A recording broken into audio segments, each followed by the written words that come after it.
we had someone take a photo of our placenta, and I was actually offended. And look at my progression. Now I'm eating it. The thing that shocked me the most was the way that my organs just fell into that cavity whenever I would get out of bed. I'd be like, I was like, oh, whoa, I'm going to throw up. That was a crazy feeling. it's like you're going down an elevator, but it's just your insides. I took 3 showers a day postpartum. Because you got the sweat, you got the blood, you got the milk. And you got the tears. Don't forget the tears.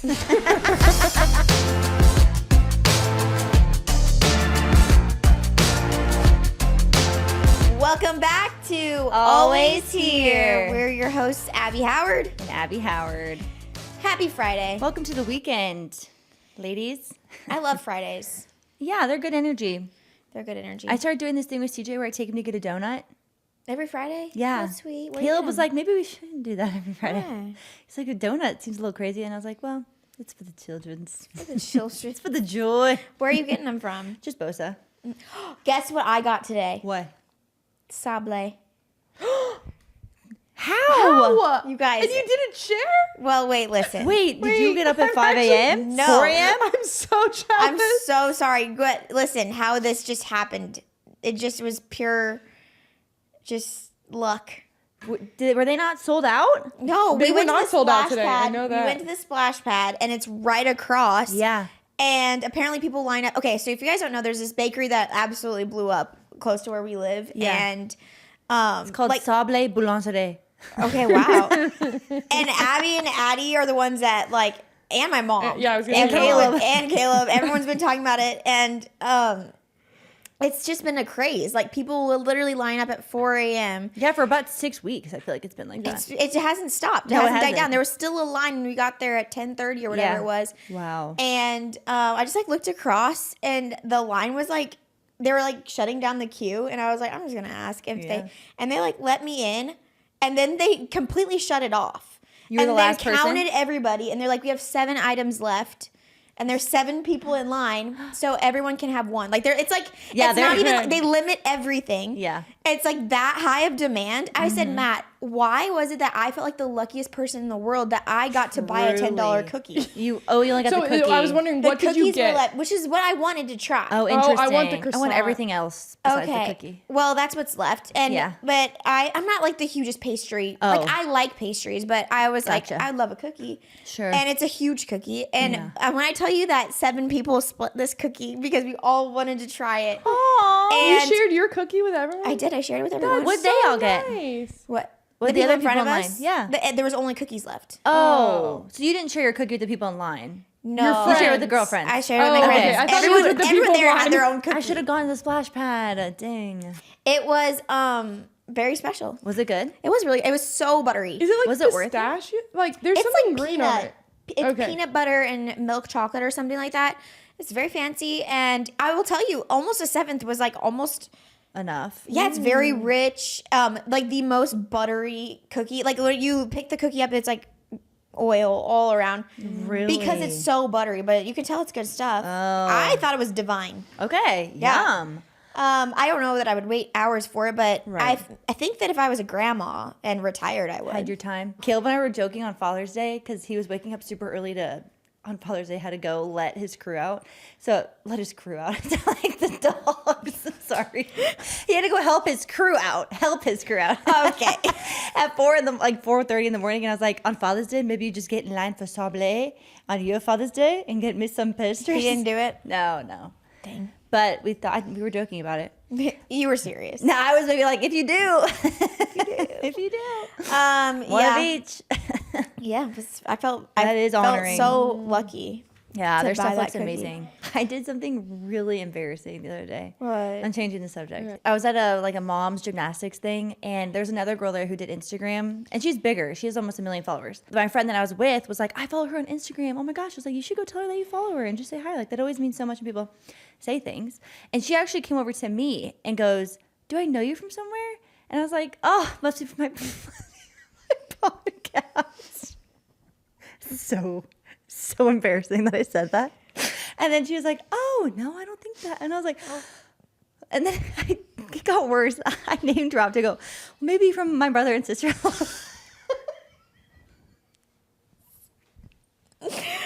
She's like, nope, never heard of that. Actually, do we go to church together or something? I was like, I don't know, Rosie. You're like, I don't do anything else. I texted Caleb after. I was like, that was so horrible. And she was really nice. I talked to her for like an hour. She was someone else that does social media? Yes. Well, that's why you were That's why I thinking assumed, that. because like maybe she's on the internet. But then I was just so embarrassed. I'm like, did I just big dog this girl and like be super weird about? And she has 1 million followers? Yeah, almost. Yeah, she's way bigger than me. And I'm like, it's like, oh my gosh, that was horrible. I felt really stinky inside about it, but Stinky. we Maybe changed she'll listen to the numbers. podcast So now. yeah, I'm so curious who this is. her page is really cute. Everyone should look her up. Abby Flake is her name. Her name's also Abby. I was like, You're like, that's shoot. probably it. I know. It's like, you probably heard of me, Abby Howard. So embarrassing. Dang it. I know. I can't believe I acted like that, but I just That was like, happened at kids gymnastics thing as well. Yesterday, this lady Really? comes up, but like kind of in a different way. She waved across super big to me at the Oh, gym, and I was like, hey. I just went back, and then she comes all Yeah. the way over with her baby like on her, and she was like, she's like, hi, and I was like, hi, and then I could already tell that there was she She understood. recognized you. Well, no, not I Oh. couldn't figure out what was happening. Oh. Like I think she was expecting me to say something, and then I was like, wait, I actually don't know you. Yeah, yeah, Like, yeah. and then she was like, you're in my ward, and I was like, no. And then she's like, Oh, but thank you. well, oh, did we go to high school together? And then she kept trying thing after Yeah, thing, and I was where like, she don't knows you make from. me say this. I know. I was like, shoot. And so I like I was like, I don't know. And then she's like, well, did you? Oh, she's like, do you work at the hospital? Oh, And I was like, she's trying to figure out what she knows. like it was like 4 things. I was like, no.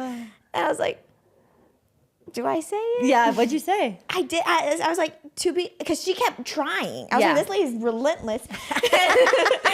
So nice. And then I was finally like, I was like, to be fair, I was like, me and my husband do social media, like, so maybe you just recognize from scrolling, That's a like, good way to say and and then she was like, and I was that's like, it. all right. Perfect. Well, it was really I good was like, talking. I can guarantee I've never.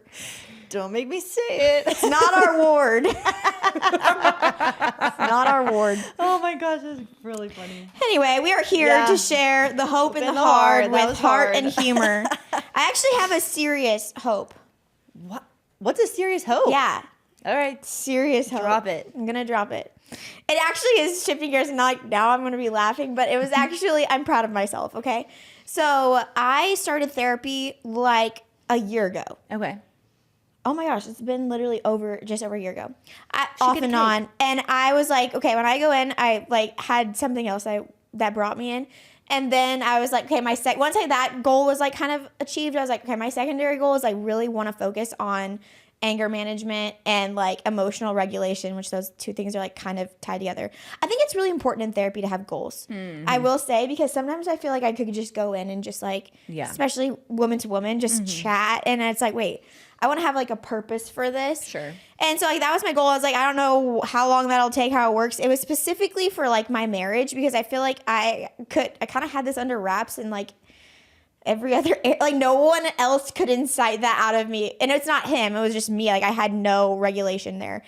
And Matt literally said to me, like not last night, but the night before, he was like, hey, I just like was thinking today. He was like, you aren't angry anymore. He's like, you don't like get angry. And he's like, you've been like, he's like, there's been some things I feel like you should have been like, I just expected a different reaction from you and you didn't do it. And I was like, that felt so good that's to a big hear. win. It felt so good to hear because I felt it. Yeah. And I didn't want to be like, okay, like I could have gotten angry there. it's been like 8 months and I literally haven't like Yeah. gone crazy. So how do you feel? Like, Wow. But it felt really good to have that like validation too, like that happened. And I genuinely don't feel it inside me anymore. Like I thought it was one of those things that I'd always just be like angry, and then I just have to like excuse myself, decompress, and then like enter back in the conversation. But it's like, no, like literally I just don't even feel that like anger anymore. Yeah. And I noticed that a long time ago, like in myself, but then for that to also be like something that he noticed too, felt like the final, like, this doesn't mean that I won't ever struggle with it, I don't think, but like a major win. Yeah. And I didn't think that was possible. And I feel like that's a lot of, I don't know, that was like something I was like, I'll just always have to just try to manage that and like muscle through and fight against that. But I don't feel that way. Like I felt like I just genuinely don't feel like that angry anymore. That's amazing. Yeah. That's really amazing. I know. I felt really good. I was like, thank you so much for saying that. That's cool. Yeah. It's like fun to go back and tell your therapist. Oh yeah. I didn't win. I haven't been in a while, so I will have to Send her an email. Send her an email. You did a good job. Did she give you specific things in the moment to help you, like tools? That's how it started. That's how it started. And sometimes I was like, that didn't work. Like or like things like that. So it started with like tools like in the moment, basically to just like slow that impulse. Because I feel like for me, like it was like just a reactionary thing. And then I like couldn't, like even in the moment, then I was like, well, actually, here's how it worked.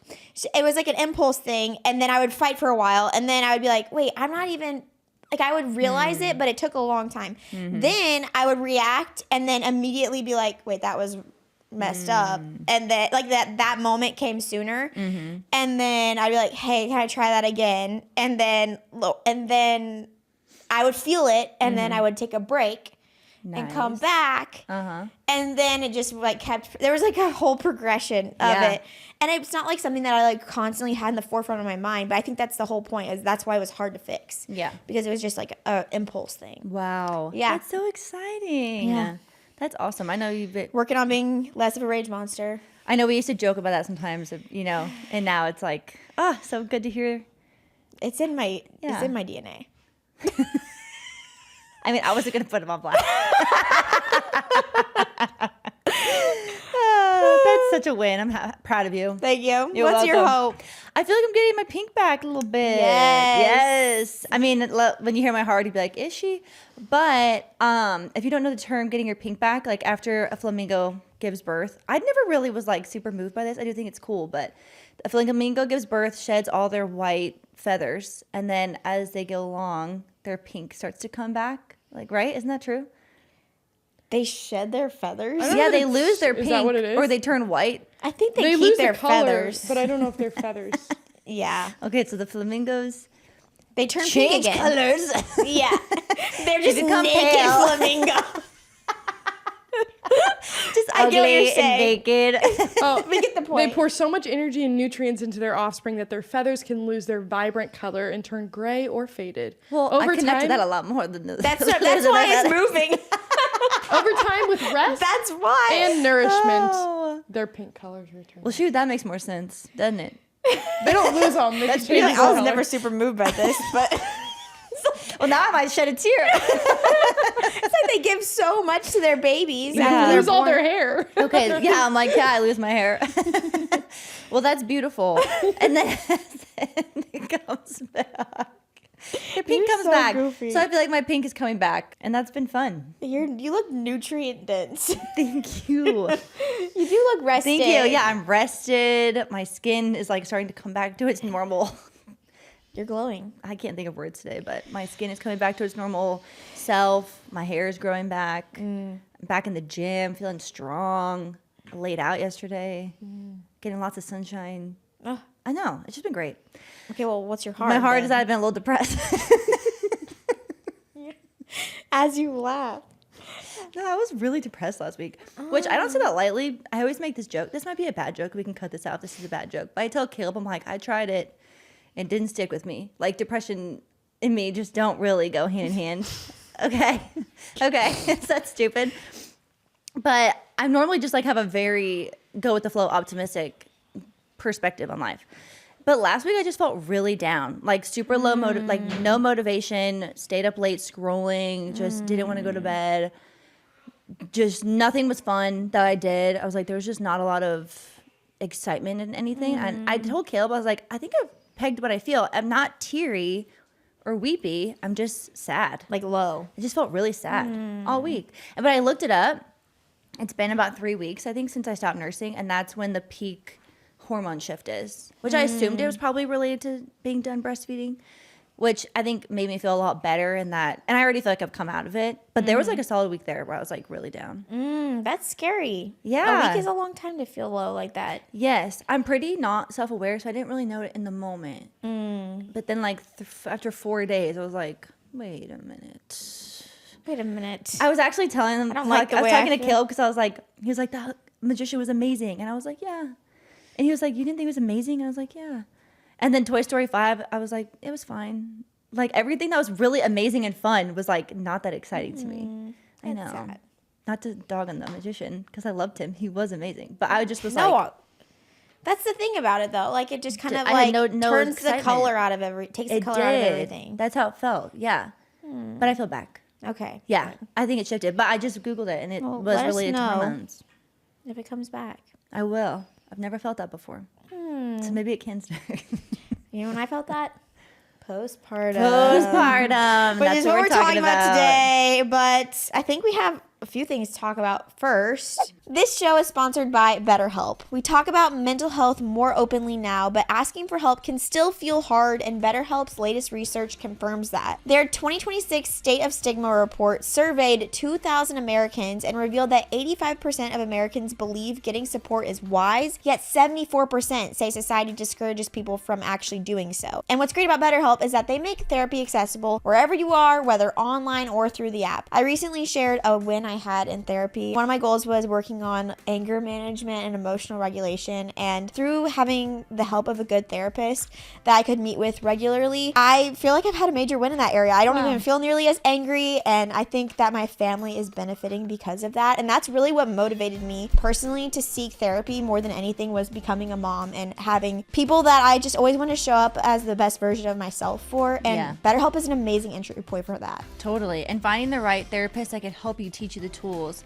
and help you just grow in those areas is also really important. And BetterHelp has a short questionnaire that helps identify your needs and preferences. And their 12 plus years of experience and industry leading match fulfillment rate means BetterHelp typically gets it right the first time. But if you're not happy with your match, switching to a different therapist at any time from their tailored recs is very simple. Don't let stigma stand in the way of support. Start therapy with BetterHelp. Sign up and get 10% off at betterhelp.com/always. That's betterhelp.com/always. Did you guys have fun with the magician? I did. Yeah. I was like a little bit stressed. Like when you're hosting, you're like, I just want everyone to like have fun. I was stressed that they wouldn't be able to hear him.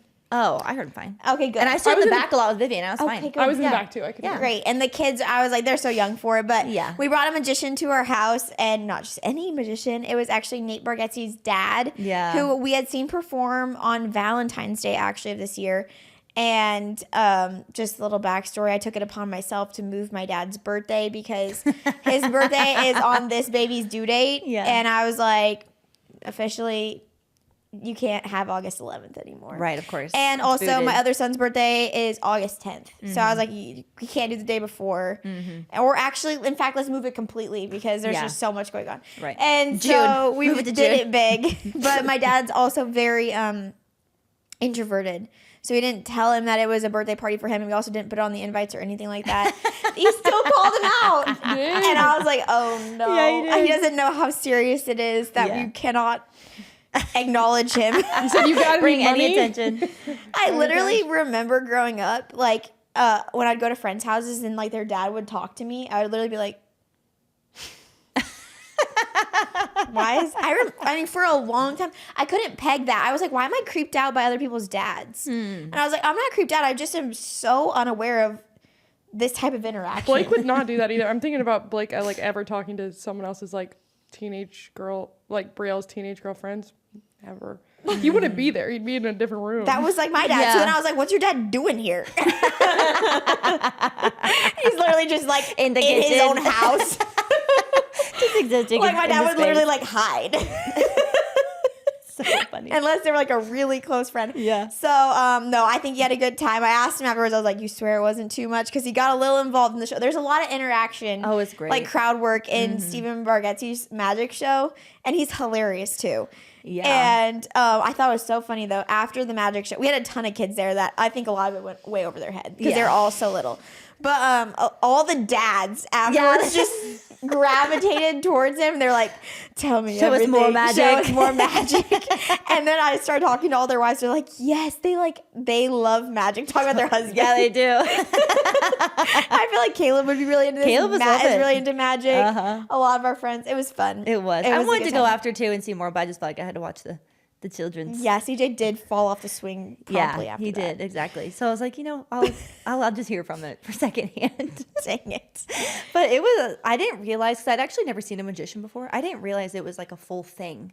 Like he was a comedian, an entertainer. Like it was, in the It's a crowd. set. It's 45 minutes of I'm telling you. and then talk for It him. was very impressive. When I saw him perform, I said I cried, I laughed, and my jaw hit the floor because his magic was so cool. He's hilarious, but then also he did like a mini sermon at one point, based on his life experience too, and it was just like so full circle. I was like, what just happened? Wow. I was like, we need to bring him to our house. Yeah, that's cool. And he's the nicest guy. That was a good party idea. Thank you. I That had was a blast. fun. And I was like, Matt, thank you for putting up with all of my shenanigans because I just remember just being like, hey, Matt, I got this idea. And he was like, okay. And then I think that day he was like, oh my gosh, I have to move all the furniture out of this house. Right. And that was a big task. I know. And I was like, And Caleb left I'm him sorry. hanging. So Luckily, Blake showed up. Yeah, Caleb was supposed to be there. Caleb was supposed to be there, and then Caleb could knock it off his job site. Well, but Matt called him 30 minutes after he was supposed to be here. He's like, Right. I'm in Scottsdale. where you at? Scottsdale. Like, okay. And I goes, Oh, heads up. Like Caleb was confused why he was asking where he was. No problem. Blake was there. Blake is good. Blake is actually Mr. Reliable, honestly. That's good. Yeah, if I tell him to be there, he'll be there. He will be there. Perfect. Because Yeah, you will remind him otherwise. Yeah. I said, hey, will you please help your sister tomorrow That was do nice. this? That's sweet. I'm glad because Caleb pulled through. No problem. He helped a lot afterwards. It was a great time. It was so great. We have a weekend full of shenanigans too. So So it's nothing many. like quincentennial, you guys. There are so many shenanigans coming up. We're throwing a party for Val, All American Val. Oh, Wait, say the thing I have about. to say, I'm so sorry for the confusion that happened on my Instagram story. This is only for a few people, but I reshared a story from the gym, and it was like Abby and Val are crushing it. It's not our Val. Like this Oh, Val there's is another lovely Val. and awesome. But I got so many messages that are like Dang. the Val, and they're like the legend, and like sending me all these things. And I was like, oh, I love this Val too, but Yes. not Different Val. the Val that we've been referring to. And so I was like, I wonder if she's gotten any weird messages. Not That weird, other but Val. like unexpected messages. Yeah, 'Cause yeah. I don't even think she knows anything. She's like, what are we talking about the podcast? She's like, who's Abby? I know, that's great. Yeah. Wow, that's crazy. Wow, that's crazy. That's crazy. I do have a quick wow, that's crazy. Have you heard of the Coco Dono 250? Have you heard of it? No. Say that one more time. Yeah, I guess. Coco Dono 250. Have you heard of it, Hannah? AZ Native? It's a foot race. Well, wait a minute. Let me rephrase this. It's a marathon, 250 miles. And That's they not a run all marathon. through, you're right, it's 9 marathons. And they run through Arizona, like up in Watson Lake and Prescott. They go to Sedona, and they're running up and down In mountains. the summer? They just did it that's when it popped up. It's probably in the spring, but they have to pack for weather, and they're literally running to the top of mountains. They only take naps. They don't sleep for 5 days to finish this. A girl won, and she broke the course record. Out of all these men and women, she broke the course record, and it was female, which is really cool. She did it in 56 hours. She didn't sleep for 56 hours. If you were to tell me, Abby, guess how long a really fast person would take to do 250 miles, I would literally wouldn't have know either. no idea. But No, I wouldn't 56 either. hours. But I keep getting every pretty year. good, apparently. Every year I've gotten this guy's vlog on TikTok of it, and he's an older gentleman, and he's really high energy, and he'll be like, "Oh, it's gonna get weird tonight. The hallucinations are starting," and he's literally hallucinating while he runs. And his hallucination was being chased by a bunch of roly-polies, just really crazy stuff. Because he's so tired. So tired, they don't sleep, and they're running. He fell asleep on the phone running. Yeah, pretty crazy stuff. Coco Dono 250. They have a different, They run at a different speed. they're a different mammal. They totally different. Completely different mammal. Totally. This was this guy's 6th one. How much do you think it is to register for that race? I bet it's a lot. Why? It shouldn't be. I think I'm it's going weird to when they guess charge $1,500. The cheapest is $19.95. So Cheapest. What are yeah. the tiers? So that's until August 31st. Oh, okay. And then if you sign up by the end of February, it's $2,045. And then at the end of April, it is $2,095. No, I believe it's expensive because probably not that many people do it. And then that's 250 miles that they have to make a course. And then they have aid stations with food for all of them. Okay. And then they probably have first aid. And so there's a lot that probably goes into it. They have like some sleep stations. He got a massage at one point. So there are different things that they offer along the course, but You would have to pay me a lot more than $2,000 to do that. you'd have to pay me $2 million to do that. 2 mil, I'd probably do it. I would surely try. I'll give it a shot. Gosh. Blake started running. I don't know if I told you guys that. He started on Monday. He's going to do a marathon at the end of the year. You should just sign him up for the Coco Dono 250. No, he said he's going to do a marathon on December 12th. And I said, what if I'm having a baby? A full? Yeah. Doesn't want to do it. Doesn't want to do a half. Yeah, you said, what if I'm in labor? Makes him run faster. Well, he should do it. That's a great goal. He said all of us who keep doubting that he can do a full marathon He's by a then bad- keeps pushing him. He's a bad runner. Oh, shoot. Oh. He said he Bad could how? do better. Like, I remember Like my form? dad and him running. Probably I don't think everything. he could do a 5K. He did one today, Okay. 10.5-mile pace. Well, that's more reason to do it.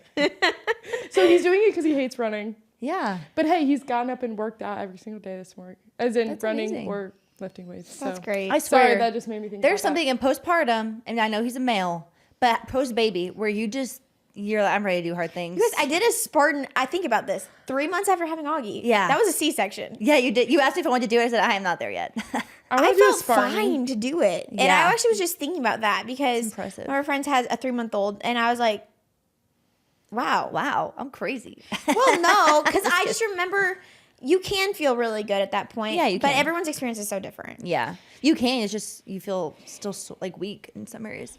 Would you do one? Would you do one A in full? general? No, Spartan. Yeah, I would do one. We should do one next spring.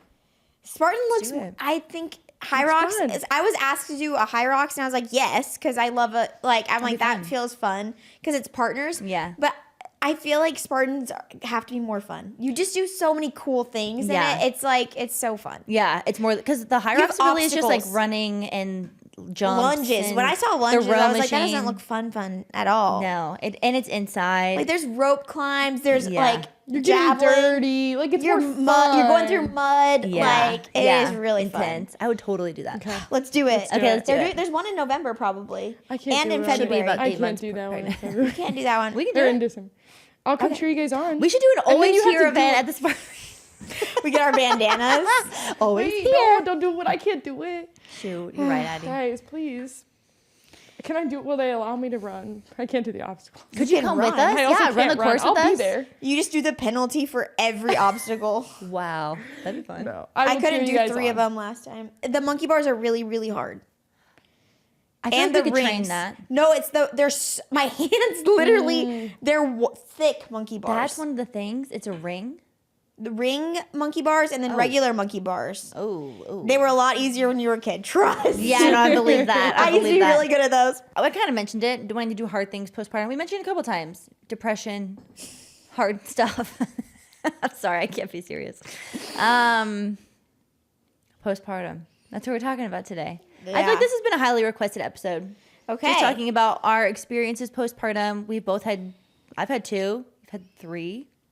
You're going to have your 4th. Mm-hmm. Addie, you've had 1. You're going to have your 2nd. So just postpartum in general, just how hard it is. Things that were hard, things that we thought were easy. Overall, our experience. Yeah. What would you say, just to start off the conversation, is harder for you guys? Like physical struggles after postpartum or mental struggles? I've had both. CJ was physical. I thought emotionally I felt fine. Vivian, I thought emotionally was harder for me. Really? Mm-hmm. Okay, Addie, how about you? Mine was physical the first time. I've only done one. Mostly because I swear I broke my tailbone and I had a million hemorrhoids. So I couldn't move or sit comfortably. Blake had to walk me up the stairs when we got home from, like, people are dancing at the hospital, not me. Okay, but you also live on the 3rd floor. That's a lot of stairs. That's I know, but I couldn't walk up the stairs straight. I had to turn sideways because Yeah, I don't that's know why. that's it was different, weird. Addie. That's a I had a little tailbone bit. issue. I had a little bit tailbone issues, so mine was physical.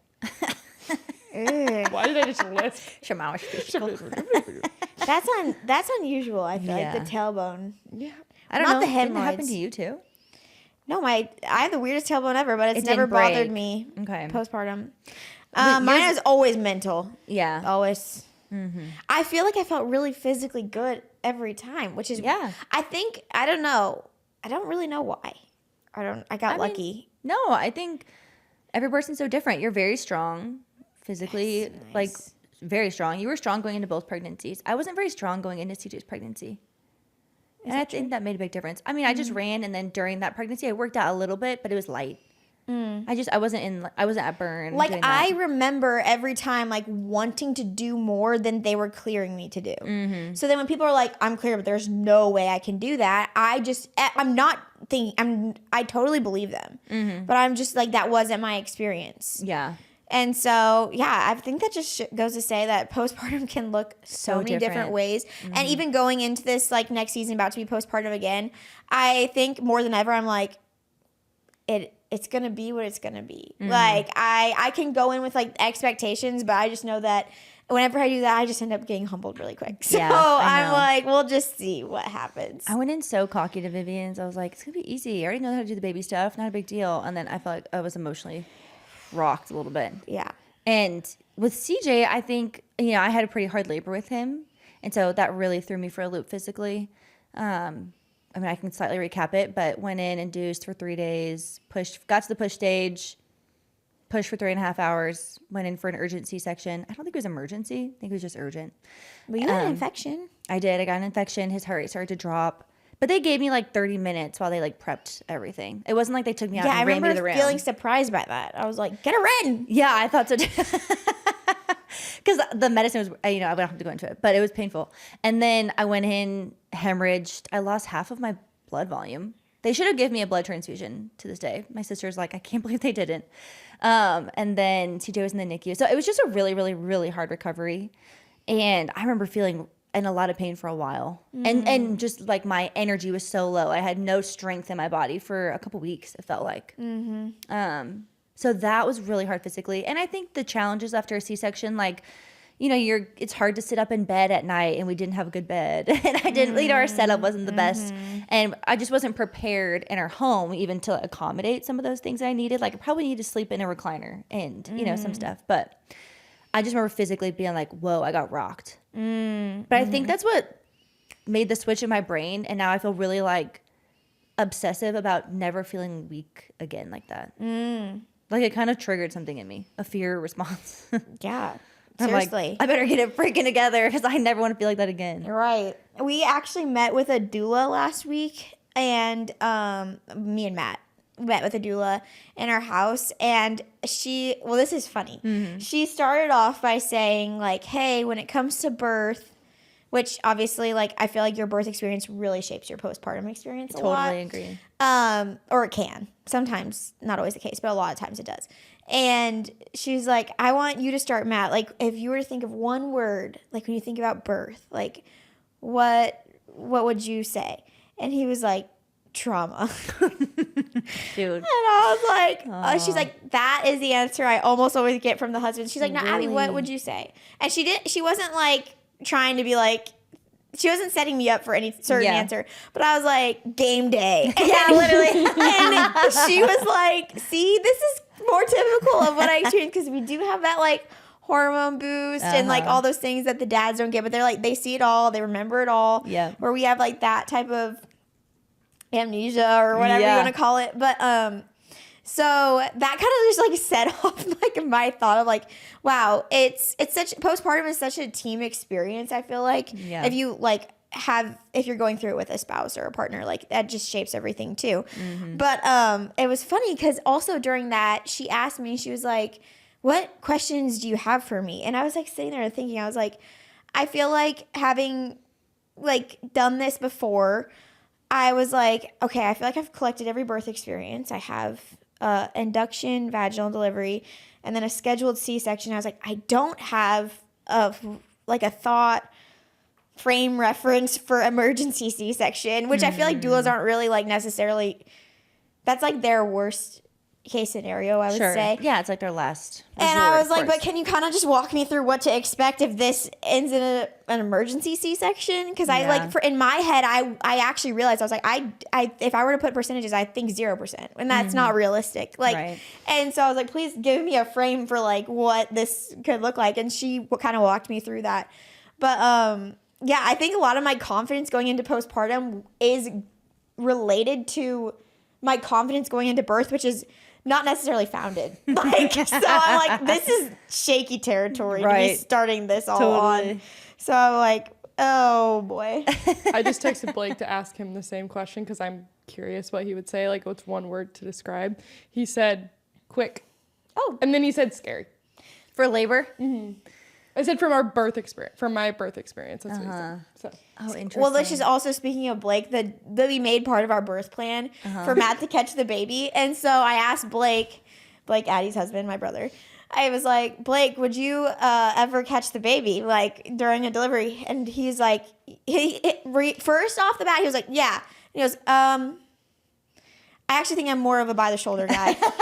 Yeah. I asked him the other day, I said, did you, like, look at all? Like, surely, he goes, a little bit, but, like, no. He didn't. I don't believe him. That's so funny. I had the mirror, and Caleb was like, wow. Matt's very curious, too. I think Caleb watched the C-section, too. Like, Yeah, Matt watched the whole thing. all of it. I'm glad they're not I squeamish. wanted him to, though, and I don't really know why, but I did. I was like, I don't want to see it, but I need you to see it. Yeah, I definitely was going to panic if I saw that. My insides out. Well, I actually kind of saw it in the light, in the reflection. Shoot. But- Throw me up. Throw up. I think they give you some medication to give you no anxiety or something. 'Cause I asked for that. it didn't work. I said, I think I might have a panic attack. And she's like, I can't give you anything until they cut you open. I was like, Oh, so then maybe I didn't have any. or they can't give you anything until after the baby's out. So maybe I didn't I was have like, anything. well, I need it before that.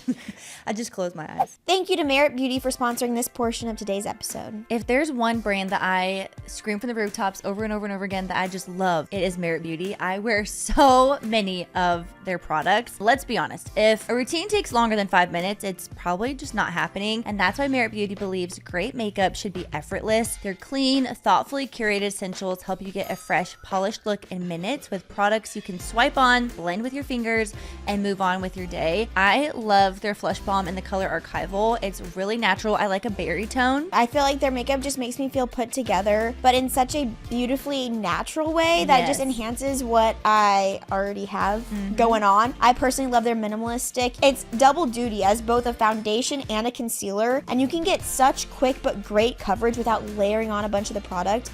I literally put it on like a crayon, use their brush to blend it in, and it's like I have a whole new layer of skin, Wow. but it's still looks like nothing's on my face. For sure. I also love their skincare, so if it's a no makeup day, no problem. The Merit Great Skin Serum it's really all you need. It instantly hydrates. It makes my skin look plump, fresh, very dewy look. I wear it underneath my moisturizer or underneath my makeup, and it just gives me a nice natural glow throughout the day. It is time for your makeup and skincare to meet the reality of your daily routine with Merit Beauty.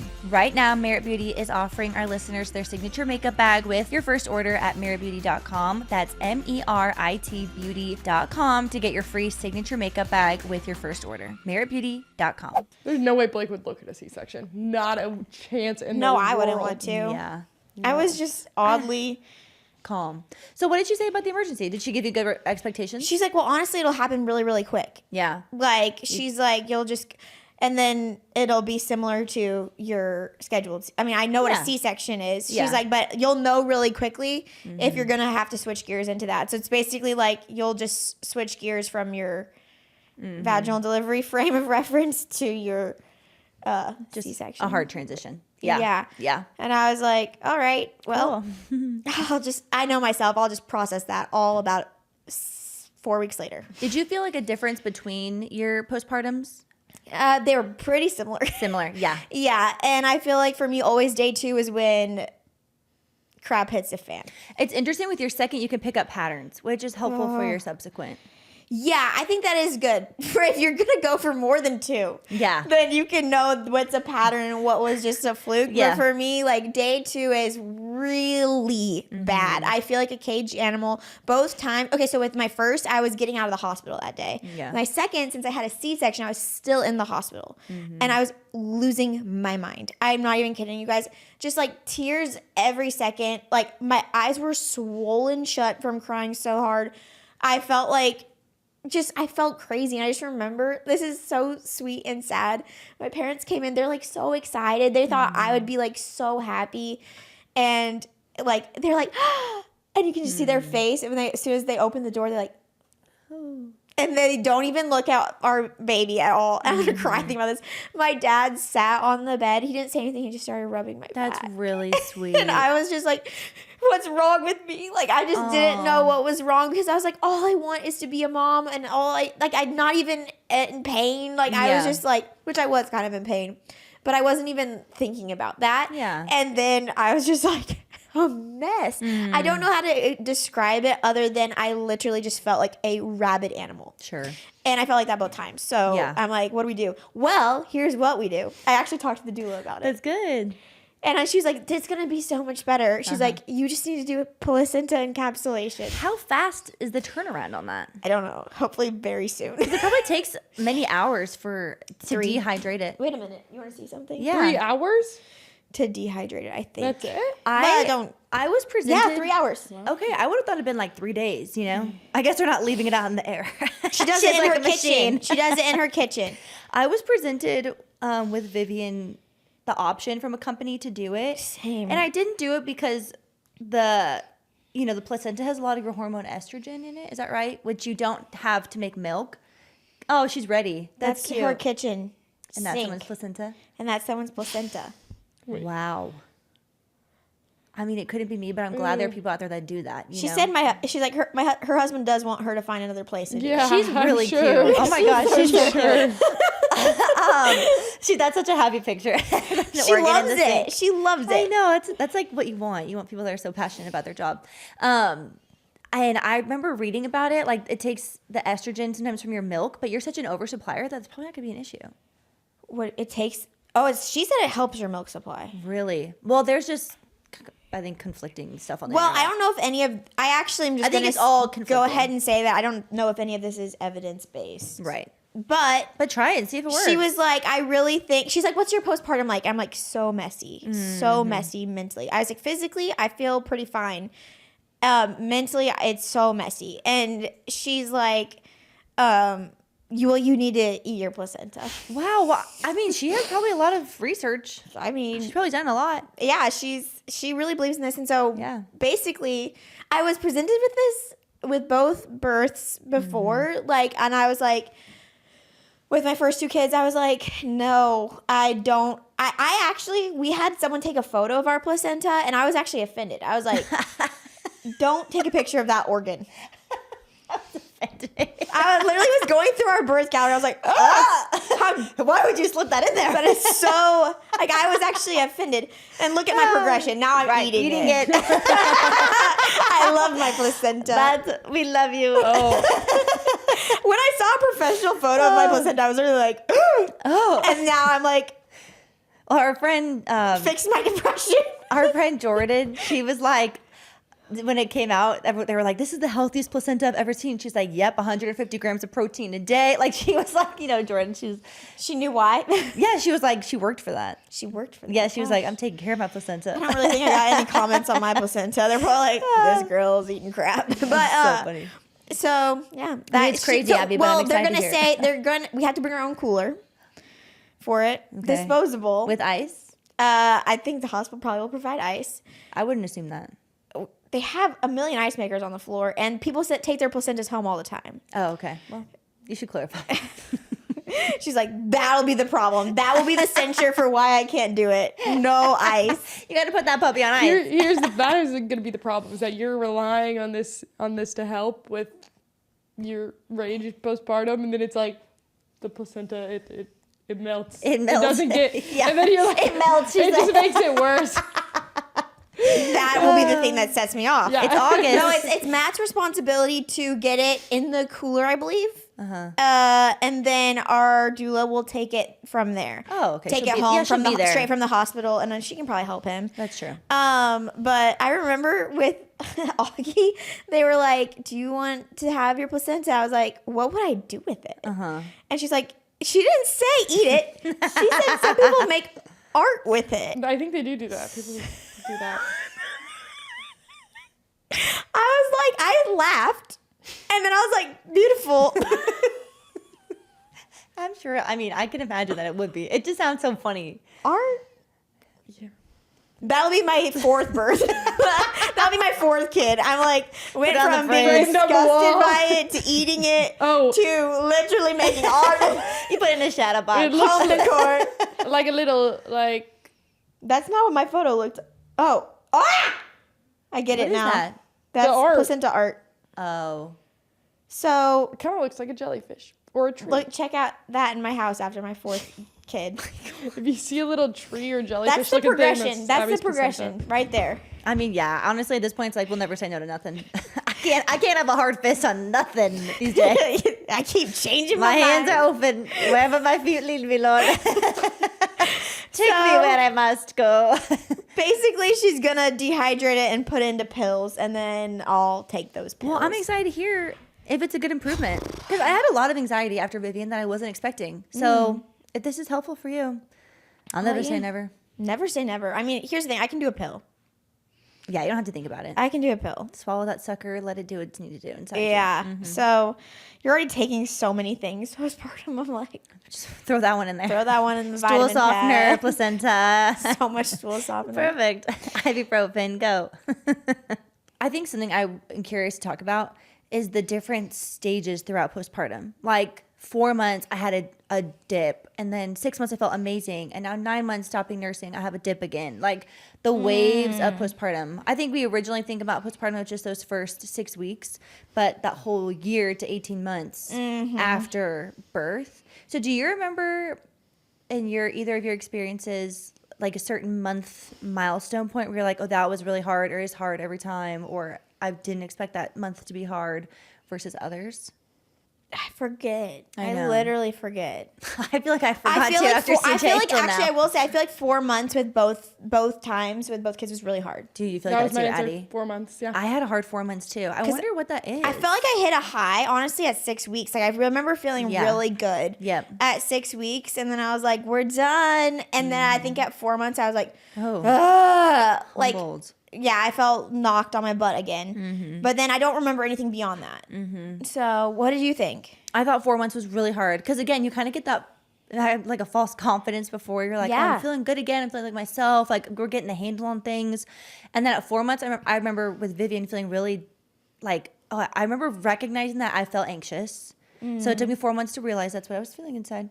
But then I remember thinking like I'm far enough away from birth where I'm assuming I should be better. But then I'm feeling really anxious and like I'm struggling a lot. And I think I was then also hard on myself because I was mad at myself for still struggling too. Like I didn't know if that felt like it. Addie, what would you say? I'm wondering too, because all of us had babies July, August, September. So that means 4 months does go around the holiday season, which and into New Year's, which I feel like New Year's always is a fresh year. It's time to start fresh. And you're like, I don't New feel Year's always fresh. makes me sad. I don't feel fresh. I don't feel ready to start. Like, I don't want to do this right now. Like, I don't feel like I'm ready for that. My 4 month, I feel like I'm trying to think. I think I knew sleep training was on the horizon.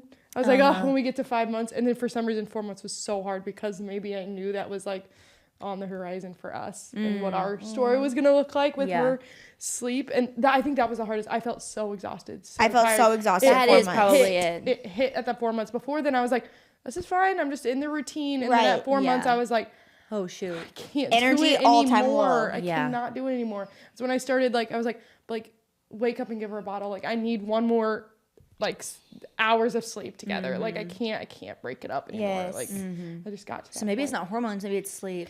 I think that's when the sleep hit me. I think I was really scared about the sleep deprivation before because I was like, I just am such a rock sleeper. Like, I don't know how, if I wake up to pee in the middle of the night, my next day was ruined before kids, you know?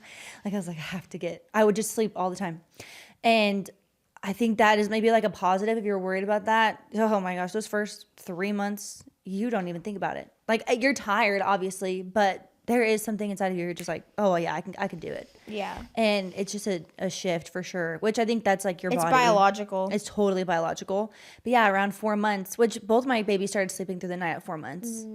But it probably is just like the sleep catches up to you. I feel like I hit a really big win though at 6 months both Same. times. I did too. Like 6 months, I was kind of like, yeehaw. Yeah. That's when I got really hit with like, let's make another baby. Yeah, okay, I didn't get hit with that. But I did get the yeehaw. The brain fog lifted, especially this time around. I noticed it. I think because of the podcast, I'm trying to form sentences and thoughts a lot. Yeah. And that was the first, 3 months of this podcast. I was like, I remember crying to Caleb. I was like, I don't think I'm making a single thought. Like, I don't think anything I'm saying makes sense. I don't have anything to add. I just felt so insecure and like my brain was not working. And then at 6 months, I was like, hello, I can think. And I feel amazing. 6 months is a win. Yeah. Did you feel like that too, Addie? Yeah, I felt like 6 months was when like Brielle was fully sleeping through the night every single night. So I'm sleeping better. She's into more of a routine now with naps. It's not just like, we'll see what happens today. You're starting to introduce more food. Like, it's just, I think it was good for me too at 6 months. And then I had a baby when she turned 7 months, or got pregnant when she turned 7 months. So you had the urge. You're like, I did have baby. the urge. It's real. I feel like the first 6 months, I'm so terrified. I'm like, I'm just done being pregnant. Like, I'm free. But then, not that at 6 months, it wasn't that I felt, oh, I want to have a baby. I just felt, okay, if I get pregnant now, I wouldn't be as horrified. But I didn't have the urge to like have a baby. You know what I mean? But you guys were like, no, put a baby in me. It was interesting too because I was like that. I was like, I need to be pregnant now again. And then once I got pregnant, I was like, oh. Here we go again. Yeah, you're in it. The logical side of it wasn't working. It was just like, I need to be pregnant again. Totally. And then we're going to have another baby and do it all again. Yeah. It's always worth it. But. Yeah. I will say, back to referencing my postpartum, my rage against my dog I talked about last time. I feel like my thoughts are just not logical when I'm postpartum, especially those first 6 months. Like, I'm just not rationally thinking. Was your anxiety like more so related to the baby? No. Oh. No, I didn't have any anxiety about Vivian. Oh, okay. I felt fine. I was very confident in what I was doing with her. That's where I felt like, we took on the podcast. That was new. And also, it was Q4 of our work. So it was super busy work-wise. I just didn't feel like I had a handle on anything. I didn't have a grip on taking care of my children. I didn't have a grip on work. And Caleb was working a ton. I just felt like I had had a lot on your plate. parameters of how to handle my life at all. I felt very confident with taking care of Vivian. Did not feel confident with taking care of CJ, which made me feel sad. Yeah, thankfully my mom was there for 8 weeks, but yeah. But your anxiety and rage was geared towards Lewis. It did come out on the dog, yeah. Sorry to my neighbors, probably heard me yell. I think a lot of people on the internet are not going to like hearing that, but it's just, yeah, it's sad. Poor guy. Yeah, he's a trooper. He's a trooper. Yeah. He probably didn't even notice. He's such a happy dog. He's probably He's like, huh? He's like, I just ate her whole sandwich off the counter. I'm having a good life. See, that would be really sad. Losing your food. Oh, that So was many dinners something I didn't lost. expect. I didn't expect to be more hungry postpartum and breastfeeding than I was when I was pregnant. I it's did so not expect different. that. Yeah. Which I feel like the distinction for me is like pregnancy hunger was like, I need food right now, but then I'd eat and then I'd be like satiated pretty quickly. Like I was surprised by like now in the third trimester. Second trimester, I could really eat so much. But then with breastfeeding, I literally remember like my plate would be like full of like dense food. Yeah. Dense. Yeah. And I would eat it all and I'd be like, more. Like I was so hungry. The hunger literally. and thirst when you're early breastfeeding Ooh, the is thirst. I didn't feel it as much like, after 4 and 6 months. Yeah. But those first months of breastfeeding, I was literally like so Totally. hungry. Yeah, it's hilarious. It was like I couldn't fill my stomach. never. It's never full. Never. But when you look up like how many extra calories you actually do need. Okay, I asked the doctor that, and I was like 1,000. She was like, no, 300. I was like, who wants to fight? No, because I that's saw not like true. 350 to 500 is what I saw. Okay. It probably just depends. I like wanted to fight my doctor. I was like, don't say that when I'm literally eating 6 helpings of dinner. I'm starving. And that's the thing. I didn't want snacks. I wanted meals. Yeah. Pregnancy, I wanted snacks. Like it was just a totally different. It's hard to explain. You can't know until you know. But Yeah. like, it's just a totally different type of hunger. And I've seen people talk about it before, and I was like, I relate to that literally so much. Ravenous, an animal. Did you guys get the Sundown scaries? I get that every time. I got the sun up scaries. Oh. I felt anxious every morning, but I felt great after like nap time. Nope. As soon as the sun started to set, I was really like, The mornings felt like really, I just felt like I couldn't handle the mornings. My sundown scaries were actually in pregnancy. really? 3rd trimester, going to I was sleep. about to try to sleep. Yeah. I definitely, every time I was like, That's why I still take a half a Unisum because I get that. yeah. Because it just gets so uncomfortable in the night, and then I wake up and then I can't go back to sleep because he's going crazy. Last night I had a Braxton Hicks. What? I don't think that's what that was. Addie, that had to be indigestion. I looked it up. It said that could be what it was. I mean, you could say that anyway. At 15? 15 weeks. That's crazy. I It still woke me feel up out of my sleep, and then I felt my stomach. It was really hard, and that's why I was like, "That is what it says." It's more normal in the, not more normal, but with consecutive pregnancies because your body just like knows what that Sorry is. to gaslight you. Sorry. No, it's fine. Don't tell me that's not what it is because then I'll get freaked. No, okay. No, it woke me up out of my sleep. Wow, I that's felt actually the really pressure crazy. of it, and then I felt my belly. Sorry, that just made me think of that. I don't know. That is weird. That is Oh, crazy. sundown scary. Sleeping. Yeah, that was Sorry, I random. didn't mean to gaslight you. I feel like I just It probably was remember both times like a specific night where I remember just like recognizing as what it was, and it was usually like 7 days after birth when I would start to notice that like cycle of like I remember just like nursing alone in my room at that point. And so with Augie, I was like, I need everyone in my bedroom at that time. You guys, I have a video. It's really sweet. You guys, I need so much help postpartum. I just have to say this because I am a basket case and other people handle it so well. And I am amazed by them. And I don't want them to struggle like this. But like for me, I was like, no, I need everyone to help me because I'm just like feel so frazzled. But there's a video of me sitting in the chair nursing in our bedroom, like Matt and I's room, and then both my parents and Matt's parents are sitting on the bed and on the ground watching Shark Tank with me. Aww. It was so That's really sweet. And I was like, wow, we have so much sweet people surrounding us. Because for me, I was like, me and Matt together, like we got the baby, like we can do this even with 2. But I was like mentally, like I wanted. Like, I just needed a little bit, like, a lot more support than just Matt and I. Especially with one of us, like, at all times, honestly, both of us needing to take care of the kids. It was nice to have, like, the parents, like, taking care of me. And just that video of them watching Shark Tank with me at, like, 6 p.m. in our room was so sweet. And those moments, like, I really remember because it's just a feeling that I'd never had until then. Like, except for... I remembered when I was going through it. I remember one other time that I felt like this, and it was literally when I was in the 5th grade. I had a summer where I struggled with insomnia. Did you know this? No, I never heard this. So I had insomnia like pretty bad. Like, I mean, for months. I would say like I think it was probably at least 2 months, and we went to the doctor. Everyone was trying to evaluate like why I literally would not sleep. Like, and I wanted to sleep so bad, but I would stay up all night for, I mean, like this was over the summer, thank goodness, but like months. And so we went to the doctor and they're like trying to find any reason. They're like, oh, it's because your grandparents are moving, or it's because you're going to a new school. Like, and I was like, nothing they were saying. Like my mom would like ask me, like she genuinely wanted to figure out if I was struggling with anxiety or something. And I remember just being like, I don't think I have a thought like that in my head. I didn't know what was going on. But then my mom, because the doctors wanted to give me like a bunch of sleep medication. My mom was like, well, let's just pause on that.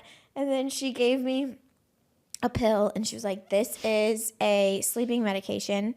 Tonight, you will fall asleep right away, because she's like, this is really strong stuff. And it was a freaking Tic Tac. Wow, that's amazing. But guess what? That night, fell right to sleep. Really? I swallowed Tic Tacs whole for I don't even know how long. How smart. So did it almost become she knew it was mental. You couldn't sleep because you just had told yourself you wouldn't be able to sleep. So then what would happen? I think I had like maybe one night of really bad sleep, which anyone can have. Yeah. But then the next night when the sun started to set, I started to get really, really anxious that the same thing was going to happen. That's the thing about anxiety. It's not necessarily logical. No, it's not. And so I was like, I didn't need to feel that way. I was a kid in summertime. Like, what do you have to get up for? What do you need a great night's rest for? Like, anything like that. I just remember feeling that way. And so, like, I remember feeling that way every single night. Like, my stomach would hurt. I didn't want to eat dinner. Like, I didn't want to even, like, I would just be so worried about what was going to happen that night. And it was just a feeling that I just I'd never had before.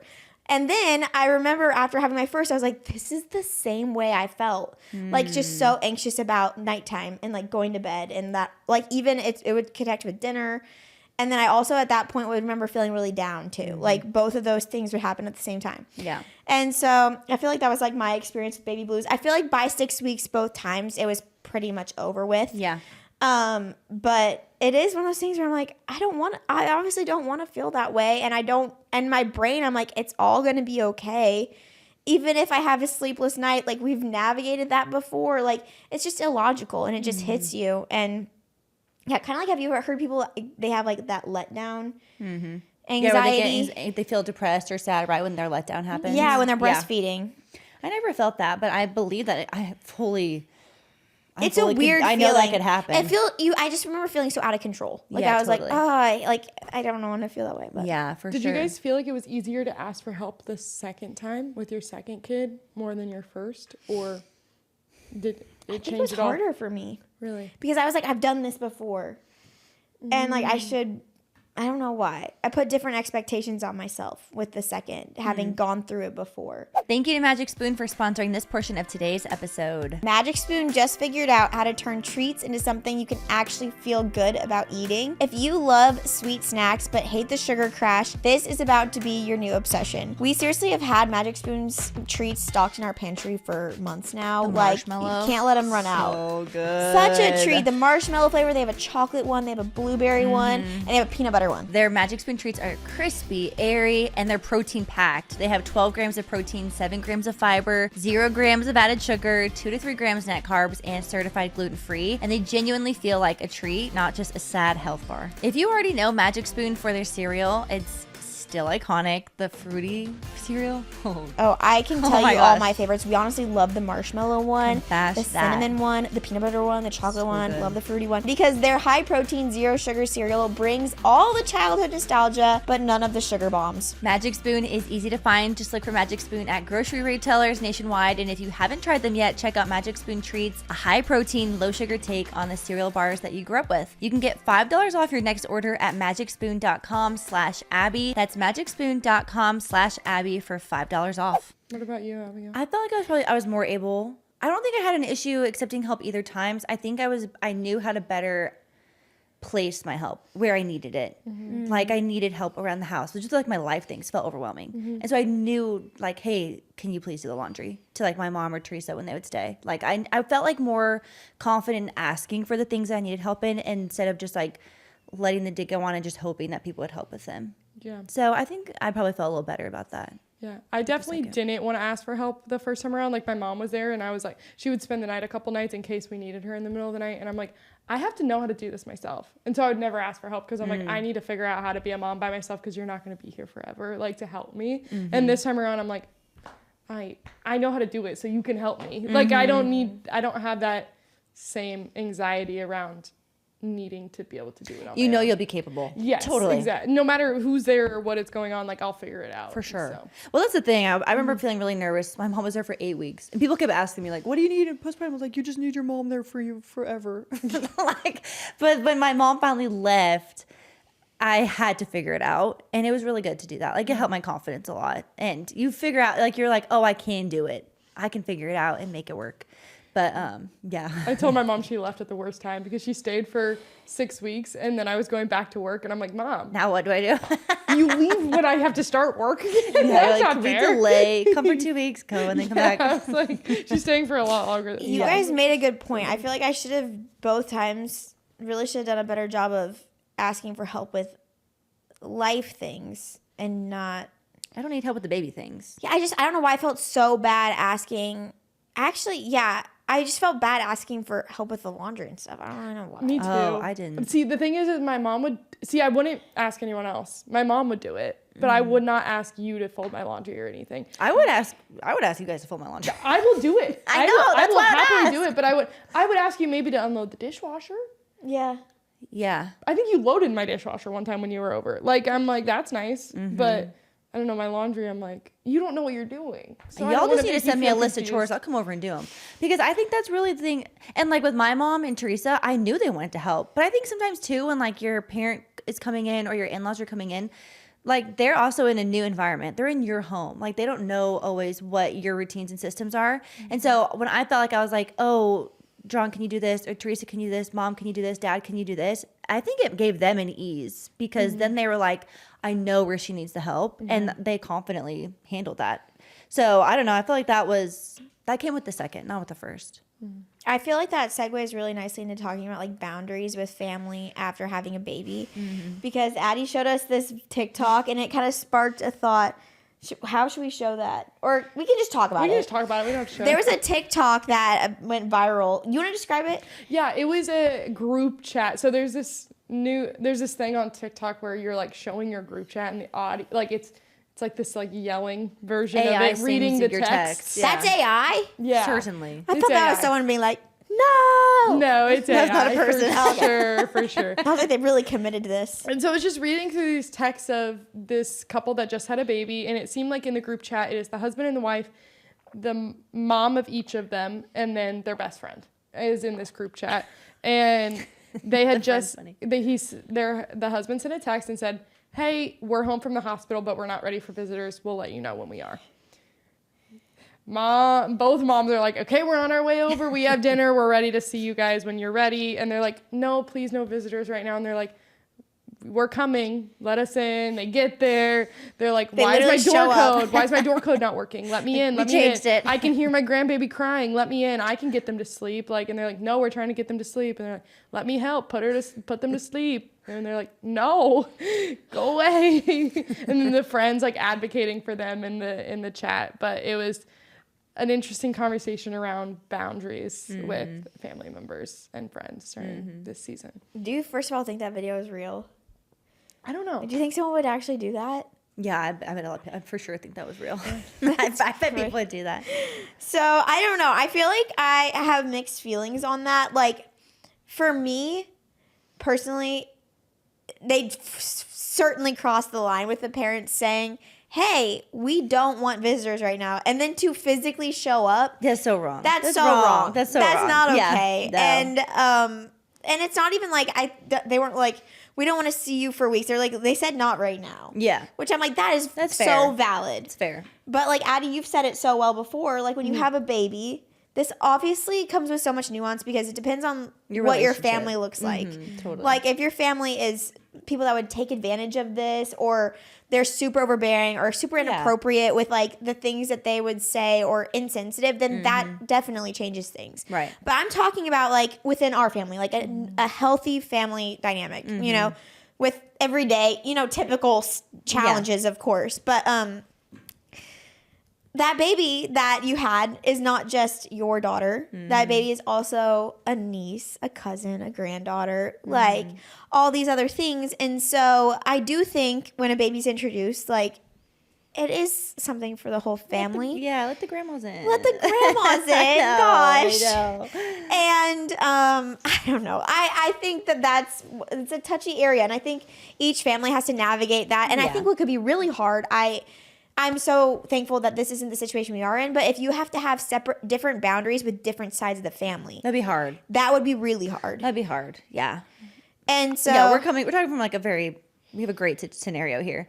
But I think I do talk to a lot of friends and they're like, oh, no, I don't want anyone around. And they're like, they have great families. And it's just like, oh, but like let people love your baby and like help your baby and let them come celebrate your baby for a night and then let them leave, you know? Yeah, it doesn't have to be forever. It doesn't have to be long. No, but I think, sometimes I think, especially on the internet, I feel like there's this narrative of like this hyper, no one comes near my baby, don't touch my baby, don't kiss my baby, don't It's an hold my American baby. thing too. It totally is. And I'm like, I think it's actually, that's just harder on the mom. Yeah. And the dad. Like, that's just way more pressure. Like, if you can have people come in your home and help you and just be excited for you and, like, also get you out of the tunnel vision of, like, the pain that you're maybe feeling and the hard things you're feeling and let them come in and talk to you and make you feel like a normal person and hold your baby or not, that's a great thing. So, Yeah. I don't know. Sometimes I see things online and I'm like, that's just such an unhealthy mindset. I dropped off a meal last week for someone that had a baby, and when I went in there, they had friends over there too, and they had a little kid like that they brought that wasn't their kid. So it was like their friends and their daughter came that was young, and I was like, this is really sweet. Like they weren't there to like even to really, as far as I know, do anything except for to keep them company. And I think that is a really important aspect, especially for someone like me that struggles the most with mental health after like pregnancy or after like having a baby. And so that is a shame. But maybe they wanted other people over instead of the moms. Yeah. I mean, I get these moms didn't seem like the worst. They did to literally. So I'm not saying these people were wrong, but I'm just saying in general, I feel like the conversation online Right. is really like big wall. Nobody come in. Yeah. And I just think that's like, don't if you have good systems around you, don't feel like you have to put a wall up. Yeah. I say invite them Let in. your people in. Let your people in. Yeah. And obviously people want things that are different. Like I see a lot of people say like, I want to hold the baby and I want everyone to do everything else. Or sometimes maybe some people are like, I just want a minute like to not hold the baby and do something that feels normal. Like I can see both sides. You just don't need to compare your experience postpartum to other people's boundaries. Like what you have to create that yourself. And like I'm saying this as someone that has created more strict boundaries with our third, but that was simply because of myself. Like whenever we would have people overnight after having babies, I was putting on myself, I need to take care of everyone. Like I need to make sure that the house is clean for them and that there's some food for them. And it's like no one was putting that on me. Yeah. But for me, I don't know that I could switch that off easily. So we just said no overnight guests for a month. Yeah. And that is like me putting up more of a boundary. But I'm like, we'll see them during the day. We'll see like, and I'm sure they're welcome to come to the hospital too. That was great. I mean, even just with us, we had a guest room, but I think my mom, our in-laws did stay with us. And it was great. It was like 2 or 3 weeks after. But my mom stayed she had an apartment, but she stayed in a hotel too the other times. And it's good to, I think, have that family time alone too. So it's good to like have them over during the day, but it's good to also have like a break from your help at times. Yeah, because you feel like you're taking care of a baby and then you're like, I need to take care. Like, I don't know. It was just, like I said, something I was putting on myself. But definitely want to see everyone during the day. For sure. And, yeah. Well, we'll hang out with them during the night. That's perfect. For sure. Yeah. For sure. My friend Morgan did this when she was postpartum, and I thought this was a brilliant idea because they had family come and stay with them. She just set up she's like, I want my family there, but I don't want to be around them. Like, I know for myself, I'll need space. I'm an introvert. I'll want to go collect by myself. I want to nurse in private. Like, I won't want to be around them. So she set up like a little, in her bedroom, she set up a TV. They moved a TV in there, a whole like mini fridge situation, food carts, so that when she needed to get away with the baby, and if she just wanted to take the baby away, she could and just go be alone. Yeah, I'm doing that. Yeah. And it's great. I did that with Augie too. That was a great idea. Made it really nice, especially because I feel like even if you've breastfed before, like you and that baby are starting that journey from square one, essentially. Even though you've done it before, you're still working out how that works as a team. And for me, I'm like, I need to be naked for at least 6 weeks. I was naked for so long. I was naked for so long. And then I was like, oh wait, I can like keep a bra on while I'm breastfeeding? No, when that wasn't hawk even is an option. on, you got the baby here and the hawk on the other. No, I'm naked. One thing I'm curious about that too is I felt like there were times where I would go do that. I'd go back to my room to like breastfeed, or like friends were over or different things, and then they would end up leaving while I'm back breastfeeding, because they're like, well, maybe we can just be done for the night. And I'm like, I just had to go do this. I didn't want you to leave yet. Maybe and just say, don't leave until I come back. The expectations clear. Or the other way around of being like, I'm going to go nurse. Blake, See you later. I'm ready for them to leave. Like, Oh, yeah. And like let your husband take care. Yeah. Like if there's like different scenarios like that too. And I think we've talked about it too before with like, if you're going to like drop off food or something for them, it's the expectation is always to drop it off unless they invite I think you I to might have stay. messed that up last week. I totally messed that up. Oh, when? When I brought... I Really? didn't, yeah. Oh, they like- didn't know me. Oh, and you stayed? And you I'm just sure they went love in? that. No, they love I people. stayed for like 5 minutes, and then I felt myself being like, get out of here. Well, I just want I thought that's even with your sweet. closest friends, I feel like to not be hurt if they're like, hey, just not right now. Because a lot of the times I was breastfeeding when people drop off meals, and I'm like, I don't want you to come in right now. I'm sorry. Oh, like, I just can't. I can't do it. I would right just now. text people and be like, hey, can you just leave it? Like, I'll open And the I door. would. Yeah, but- that's what that's what I did after a miscarriage. I said, leave it at the front door. Yeah. Yeah. But then No one if thinks I that's rude. wanted people to bring it in, then you can set it up on the Mealtrain. Yeah. By the way, if you guys have never used Mealtrain, like it is an amazing website that you can like have everyone that in your life, friends, family, that wants to help like basically serve you through giving you a meal postpartum. That's the best. Or gift. after Can they just make anything, an app, after please? loss. Do they not have an app? No, it's just No, just it a needs to be an website. app. It needs to be an app. Sorry, It that's needs to be off an my app. That is a Abby. good point. Just anytime. I mean, I think this would be great if you're going through any type of grief, or also just like heal. Like maybe you had a surgery or you had a baby. Like there's so many different reasons. Yeah. And it's great. Everyone will just sign up there and say like what they're bringing or what night they're taking over for dinner, and it's great. You can put on there when to drop it off, and also like All the instructions. dietary restrictions, how many people that they would like to serve, like things like that. It's awesome. It's It's a amazing. great- We've used it 50 billion times. Anytime Literally. someone has a baby or going through anything. a gazillion Yeah. times. A gazillion times. And it's great. Yep. But yeah, on there you can say leave it at the door. If you're like, I can almost assume that I'm not going to want to see them, then you can just say leave it at the door. Yeah. 6 o'clock. But then maybe you could say that, or there, if you know who's coming, you can just say, hey, actually bring it on. Come on Yeah. inside. We're Come having a in. good night. Like, yeah, if you have time, feel free to stay I'm for wearing 30 clothes. minutes. Yeah. I'm wearing Yeah. clothes right now, so you Yeah. can just come on in. Yeah. But I would tell people that. I'm like, oh yeah, it's a good, like if you want to stay for 15 minutes, 20 minutes, I would always kind of put a cap on it. that's No, smart. for sure. And no one thinks it's rude. Everyone is assuming that it's like a transition time. You I had a know? really good friend that I was dropping the food off for, and I don't know why.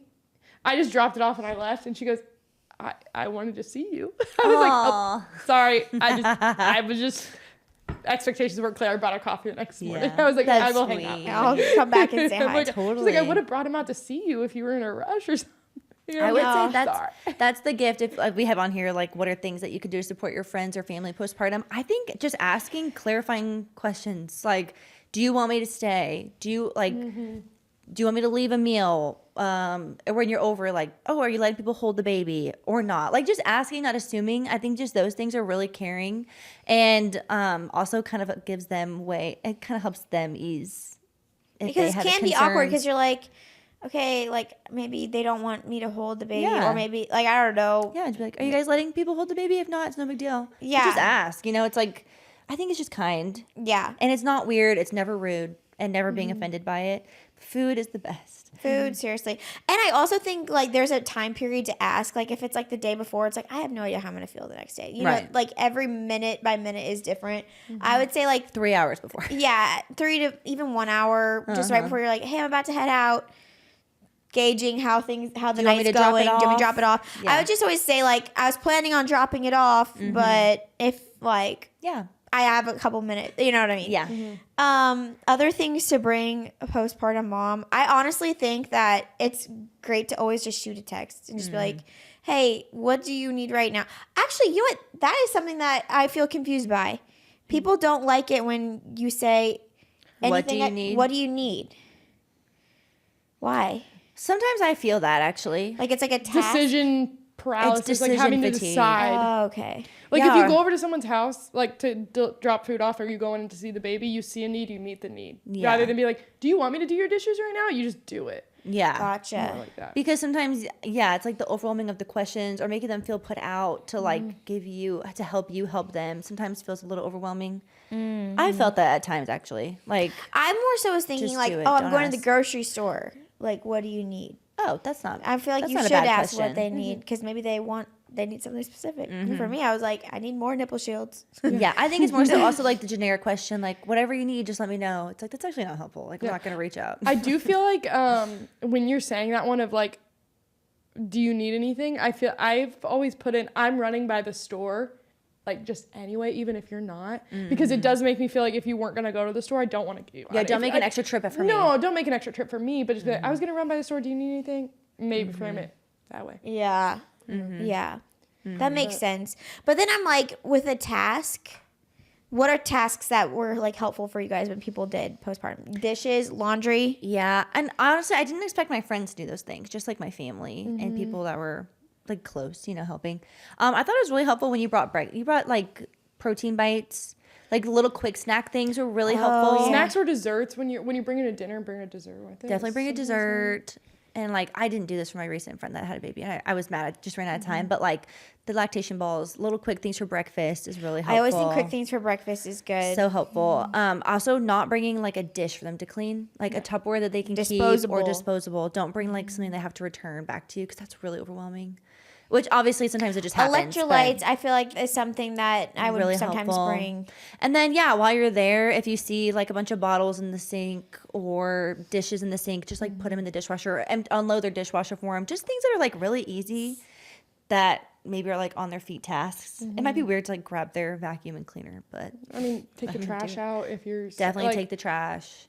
I feel like there's not a lot of people that are staying for a meal because those are mostly family members. Like you guys would bring dinner and then it's with us. Like you'd eat dinner with us and then you'd help clean and stuff like that afterwards if you're sharing a meal, obviously. I took my friend's son to the park when she was postpartum. I feel like that would be make a really play nice date for their me kids. postpartum is like a friend coming over and then just like either taking Brielle for a little bit or just like playing with her, like giving Brielle some one-on-one attention. I would really love. Yep. Something that I started doing, if they have other kids in the house, which most of our friends are now on like baby 2, 3, I would bring stuff for the older kids because I remember that feeling of like when you, I think I brought CJ Magnetiles really or something cute, yeah. because I remember that feeling of just like, gosh, like everything I'm giving is just to one kid right now just because their needs are so great and that'll balance out so soon. But like in that beginning, that guilt can really, really get you. Yeah, you did. I texted you crying. I was so sad. And CJ had the hand, foot, mouth and you brought him magnetized. So sweet. We never talked about the postpartum sweats. Oh my gosh, I forgot about That's one it. of those things that you can only know until you go through it. Because I'm not, okay, don't get me wrong. I will sweat during a workout, but I wouldn't say I'm like the sweatiest person in the world. But the sweat that came out of me in the night after having... You wring it off your chest. Like I was like soaking. I remember being cold because I would get up to nurse and I'm wet. Frigid. And so then I was like, I'm freezing It caught cold. me so off guard. Yeah. The first night you're like, what is happening? Why is that? my hair wet? It took like a week for them to kick yeah, like in. my hair was wet. Soaked wet. Because my it doesn't wake sheets you up. wet. Like you don't feel it remember. when you're sleeping. You don't feel hot or anything like No. that. And then you just wake up and you're wet. You're It's like, the hormones. I remember having a puddle in my neck. Here, like right here. It was a puddle. And I was like, oh my gosh. So many showers. I took 3 showers a day postpartum. Because you got the sweat, you got the blood, you got the milk. And you got the tears. Don't forget the tears. Don't forget the tears. But the milk, I remember being like, I need to get this off me. It will spoil. And then you get out of the shower and the milk's just coming out of your, just dripping onto the floor.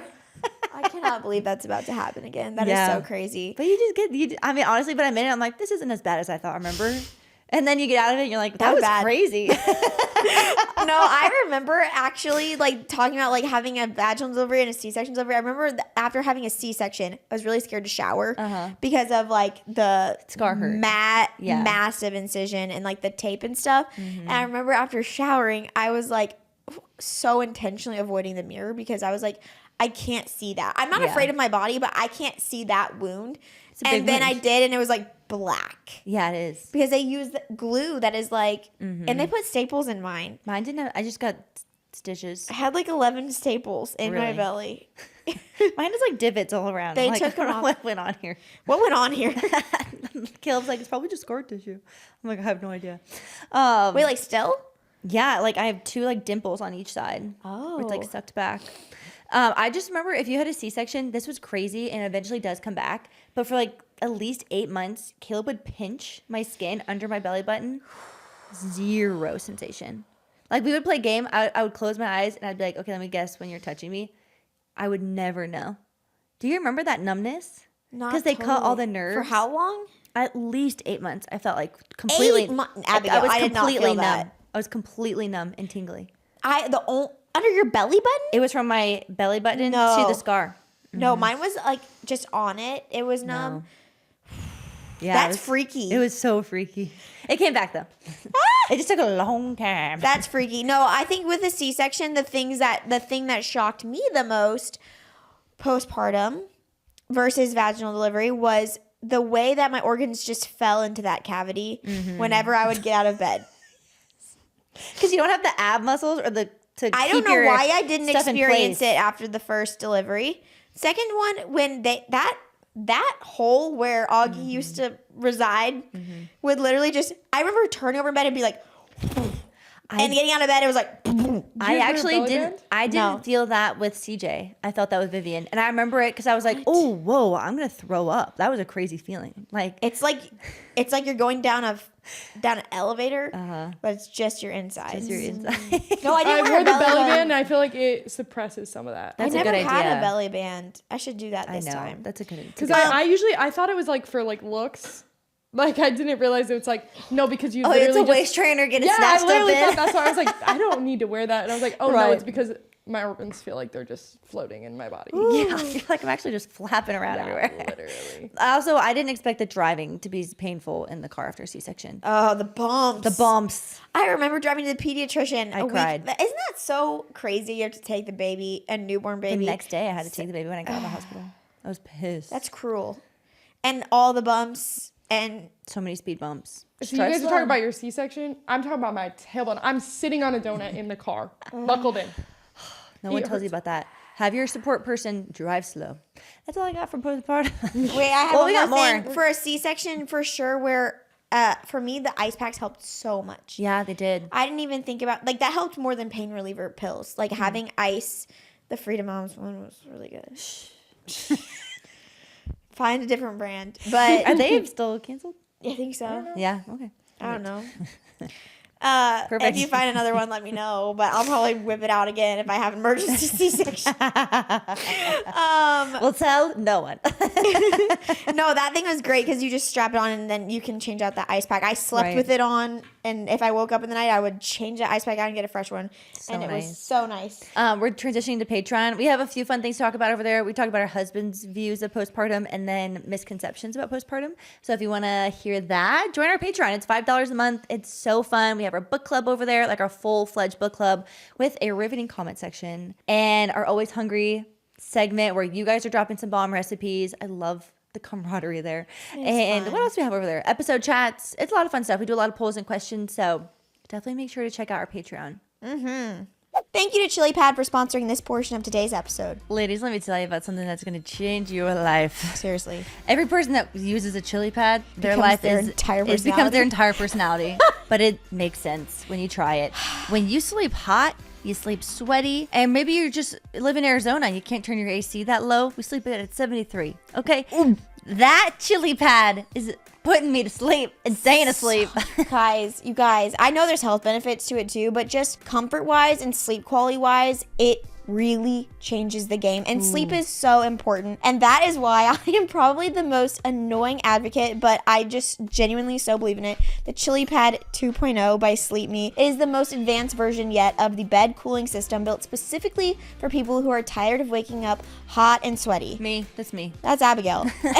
The Chili Pad 2.0 actively cools or warms, actually, if you didn't know that, your bed using water. It's a thermostat for your bed, and water water is the key here. Typical fans just move hot air around, but the Chili Pad actually uses chilled water to cool the bed by actively pulling heat away from your body, and it works with your existing mattress, so you don't need to buy a new bed. I don't know how they did it. I don't know how they invented it, but can we just say thank you, Chili Pad, for doing it? Thank you for figuring it out. Luxury, you guys, and I want everyone in my life to have one, seriously, and that includes you. So if you want to visit www.sleep.me/alwayshere to get up to $255 off your Chili Pad 2.0, use code alwayshere. This special offer is available for the Always Here listeners and only for a limited time. Go get it. Order it today with free shipping and try it out for 30 days. You can return it for free if you don't like it with their sleep trial, which just eases your mind. Yeah. Visit www.sleep.me/alwayshere and never wake up hot and tired again. Let's do voicemails. We love hearing from you guys. This is our Ask Abby segment. Roll the voicemail. Oh.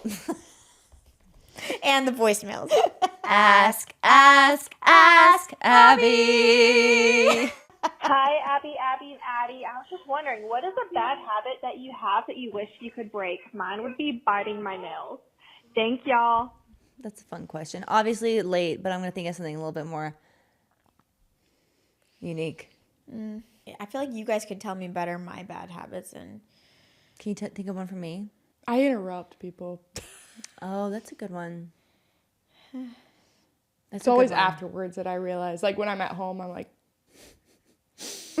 pretty sure I did that. You know something I think I'm bad at is asking people questions about themselves. Sometimes I don't know if that's a habit, but speaking about like conversations, like I think back and I'm like, they asked me about myself and I didn't ask a single question about them. I feel like some conversations are that way. It's all focused on one person and it ends up being that way, and that's like okay. And then sometimes it's all the other way. Sometimes there are conversations. So I've been trying to make an effort more to think about like questions asked other people, which is so unlike me because I feel like I don't really overthink interactions that much. But now that was something like I was like, I don't know that that's a habit, but that was something I was like noticing. I was like, people were asking about me and I wasn't asking about them in return. I feel like you're really good at follow-up questions though. That's nice. Like you're like, I don't know. You just try and get all the info. A lot of times I'm like, you told me something. I'm like, there's definitely a follow-up question to that. I've never been in a conversation where you thought she didn't care to hear about what I had to say. Okay, thank you. Yeah, no, I've never thought that. But it's good. I mean, I think about that too sometimes, especially when I think it is people's like, sometimes it's easier for people to ask the questions than not talk about themselves. And so when I'm in a conversation where someone's asking me a lot of questions, I have to remind myself, oh, and what do you think about that? Yeah, let's switch this pace. I thought of a bad habit. I never take out the trash. I never will do that.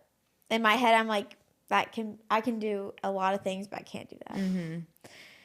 I'll literally squish that stuff down, or even I'll put it in a grocery sack next to trash. I'm not taking that out. My bad habit, I wait. I'm kind of in charge of picking up Louis' poop. Oof. I wait until it's like. How did you get that one? Now it's Matt's duty. I don't know. I just started doing it. Because I'll usually do it before people come over or something. And so my bad habit is just wait until the last minute to do it. And it gets, it's like full sacks. They're heavy. He's a massive dog. So just imagine the lumps out there. It's pretty gross. It's a bad habit. Grody. My bad habit is not replying to text messages unless they're work or like. That's a good one. Not even family, but I'm like. I don't really respond to my phone. There's certain Abby's people. bad habit, not responding in group text. I never respond. I usually don't even read it. Group text? Gotta work on that. I know. Which ones are you specifically thinking of? Bigger happy family. Oh, yeah. I don't respond often. Usually I read it way later, and then it feels weird to respond. Like, so much later. I never respond to my family group chat. I send stuff a lot and never respond. Yeah. I feel like I just read text so much later a lot of times. I'm just like, the conversation's over. I don't respond to I'm talking about information. Oh. Sorry. Couldn't be me. Was there information I missed recently? Yeah. What was it? Just not recently, but like vacation stuff with Tahoe. Oh, yeah, I wasn't responding. Okay.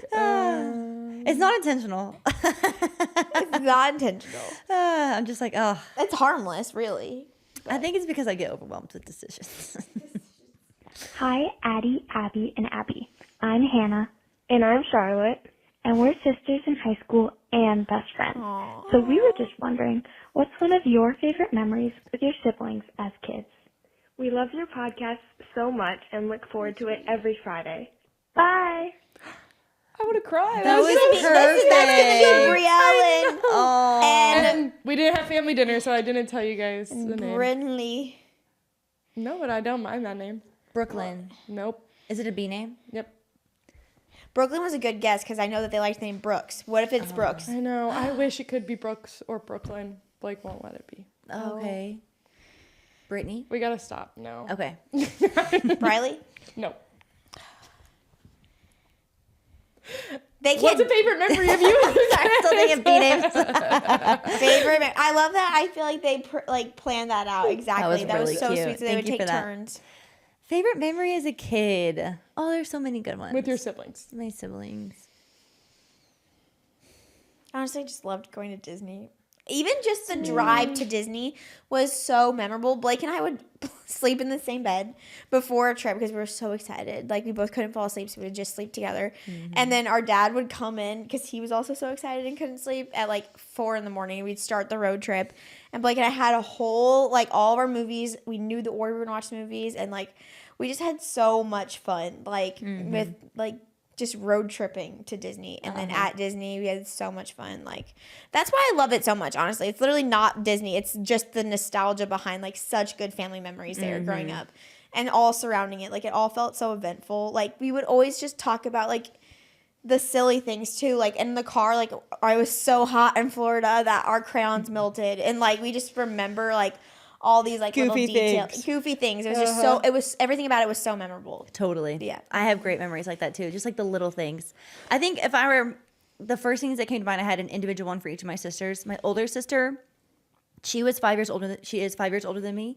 And I remember she was trying to sneak me into, I was in 6th grade, and she was working and sneaking me into her school's 7th and 8th grade mixer. Nope. Because she was like putting it on. So she was going to sneak me in even though I was underage. And I come downstairs dressed for this boy-girl mixer in baggy basketball shorts and a big old t-shirt. And she was like, turn your butt around right now and we're going to go get ready. And she straightened my hair and picked out a cute outfit for me and put a little makeup on me. Cute. And she did. It was the first time my hair had ever been flat ironed. And she clamped my ear and pulled it with the flat iron. Scarred me. So just like cute older sister. It just felt like a movie. Really fun. And then Sophie and I, my younger sister, she's 3.5 years younger. We were like, oh my gosh, we just did the craziest, stupidest stuff as a kid. We used to just make up the goofy. We would play Kim Possible in my parents' living room, and I would always be Shigo, and she'd be Kim Possible, and then we would like flip flop back and forth. Shigo, and just like silly things like that. I just remember just playing, and we have so many stories about riding our bike. I mean, just everything. That's cute. Yeah, I was really close. Both my sisters, love them. Cute. Shout out. Mine is like, we had an above ground pool. Like, I think my parents got a new one every single summer. Oh my gosh. And so that Sounds like was a commitment. Fun. Yeah, I know. Maybe they reused it, but I don't know.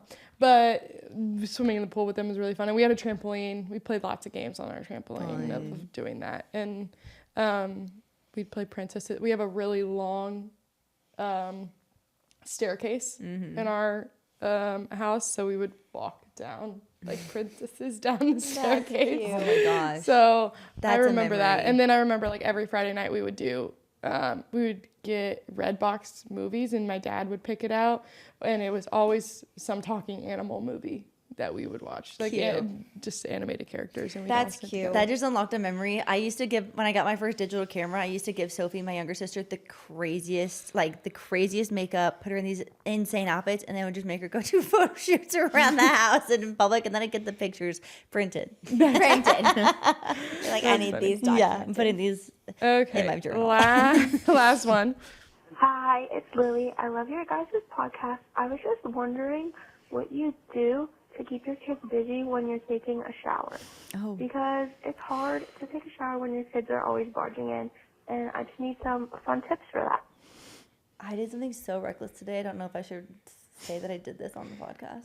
I want to hear it. What did you do? And wait, we can take We'll it. We can cut it out. evaluate. I had a shower like after the gym to before I came here, and so I turned the house alarm on so like no outside doors could open, And I gave Vivian a bottle and I left her in the living room because I know it's like pretty baby proof. And I just left CJ and her out there and went and showered. Is that pretty reckless? No. It's called, is What that else are you neglect? going to do? I don't know. I just left the baby out there with the 2-year-old in charge. Like, is that bad? I was like thinking about it in the shower and I was like, hurry up. I don't know if that's like something I've only done that one time. That was the first time I'd done it. Usually I put What Vivian. else do you do? When Vivian was a baby, I'd put her in the bassinet. I'd put her in her crib. I put CJ in his crib for a long time until he could climb out. I put her in her like standing toys. But CJ now, he's old enough where I can kind of leave him out. Usually he sits on my bed while I shower. Yeah, well, And just, I like, just hangs turned out. on a show today so I could shower. Why didn't I think of that? I just turned on Daniel Tiger Yeah, it's a good one. so I could shower. And let me tell you, they don't move. No, they don't. They do not move when there's a show. I do that on the weekends, yeah. Real They're naps, and I shower when she naps. When they were because- babies, I would just put them in a bouncer outside the shower. Yeah, I But needed that was always so to- stressful if they started crying. I remember that. Yeah, so I did do distinctly. that. I'd like have it open just a little bit so she could see me. Yeah. Sometimes. I'd probably, if she was awake and I needed to shower, probably just put her in the bathroom to crawl around. Yeah, Yeah, I sounds- did that too, and I remember just everything coming out of my Your cabinets, and cabinet. then She there was can't a open razor, cabinets yet, and I was like, so- Yeah. Yeah, she can't do that yet. So Yeah. You just do what you can. it's really scary. You just try to Probably a contain show. them as much as you That can. is literally one of the hardest parts that you don't think about. That and going to the public restroom when you have a baby or two. Yeah, I was thinking about this. I just don't go to the bathroom. Well, I just try to hold it. With CJ, when I was pregnant, he was old enough to where he would stand there and not touch things. But with a baby, it's very hard. it's extremely I don't hard. go. That I feel like I gotta go sometimes. I would leave her strapped to me. Keep him in and the then doona? Yeah. Just try and I would get keep my. him in the doona. Yeah, you're like, I'm Hands gonna down. make sure all my straps are lifted. Oh my gosh, when she would like come in the bathroom now, like she'll crawl in the bathroom while I'm trying to go to the bathroom and crawl up on my legs, and I'm like, this isn't sanitary at all. Oh, You're listen, it just gets right worse. here. So gross. It only continues. All right, that's it for voicemails for today. Fun. Those are good questions. If you want to call in and also leave a voicemail, we'd love to hear from you. Our number is 602-456-9690. It'll also be in the description. Fun. Last thing we got is always hungry. I Or have second a to last good thing? recipe. Okay, let's hear it. It's so easy too. Everything is pre-made in this, which I is love really that. against what I stand for, really. But love breaking rules. ice cream cake that we made was absolutely delicious. It's like I would say it tastes just like the DQ ice cream cake. Really? But every element of it is pre-made and it's so easy. Like all of our friends were like, this is so good. So I'll link it, the recipe. It's super simple, but you basically it's a cookie base with ice cream, and you can swap out like the flavor of cookie dough and the type of ice cream you use. But we use Ben & Jerry's milk and cookies ice cream, Yum. and then chocolate chip Nestle cookies in the bottom, and then hot fudge, Cool Whip, which it was unexpected, but when Cool Whip is frozen, it is a great texture. Yeah, it is. Mini chocolate chips, and then Chips Ahoy cookies on top, which you could swap all those ingredients out. But if you need to prep it, and it has to sit in the freezer for a really long time. Yeah. But once it solidifies all together, it is so good. Now I just want to try a bunch of combinations. Like a mint chocolate one would be so good with Oreos, Yum. like those mint Oreo thins. What did you assemble it in? Just in air? a springform pan? Oh, okay. Yeah, but you could also just use I said in the air. I'm sorry. Oh, in the air. Is it just dripping? You know, it's just no, like, no. Springform pan, or like even just you could probably just use a cake pan. and just flip it out. No, you wouldn't be able to flip it out. Oh, you would- yeah, you it couldn't is cut a rocks. slice. That's my criticism. It is literally like breaking concrete trying to get it out of there. Oh, okay.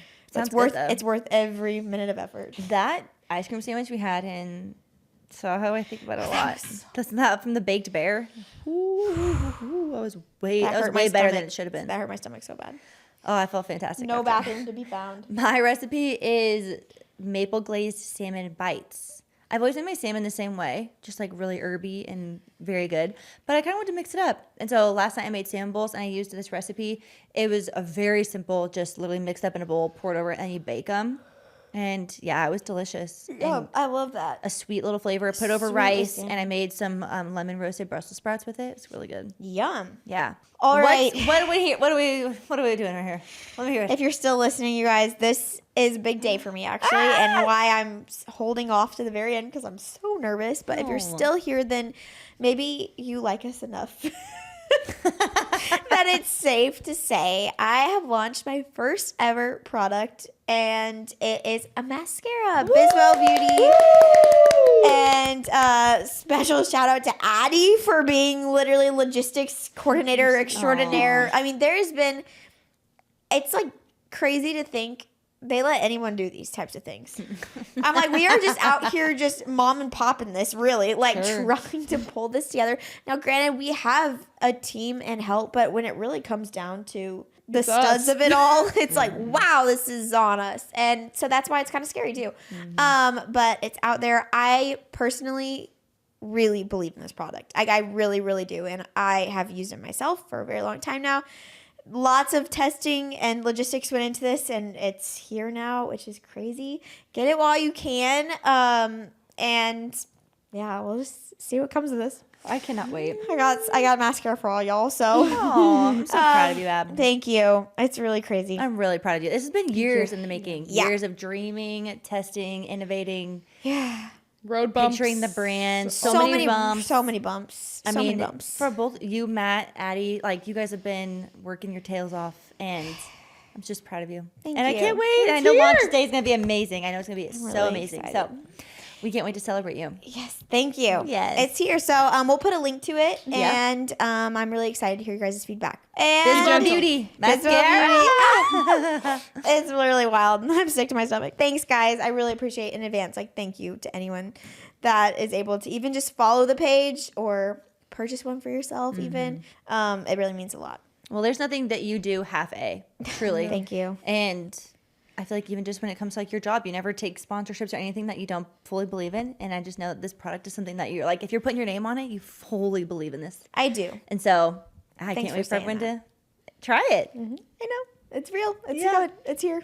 You can buy it. Woohoo. Crazy. So crazy. Well, I think that's all we got. Review?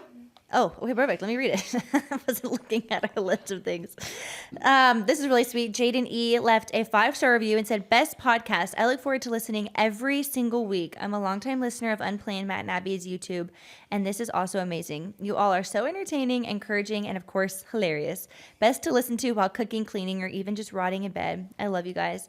Thank you so nice. much. Thank you, Jaden. Means a lot reading your guys' reviews and seeing them. I was actually looking, Spotify is almost over 3,000 reviews. Wow. And I think Apple maybe just hit 1,000, which is insane. So thank you guys for taking the time to hit the 5 stars, to write an encouragement to us. It just, I mean, it means so much. And it's helpful for other people too, obviously, that are trying to find the show. So we are so grateful. Yeah, seriously. Thank you so much. All right. On that note, Remember we're always here.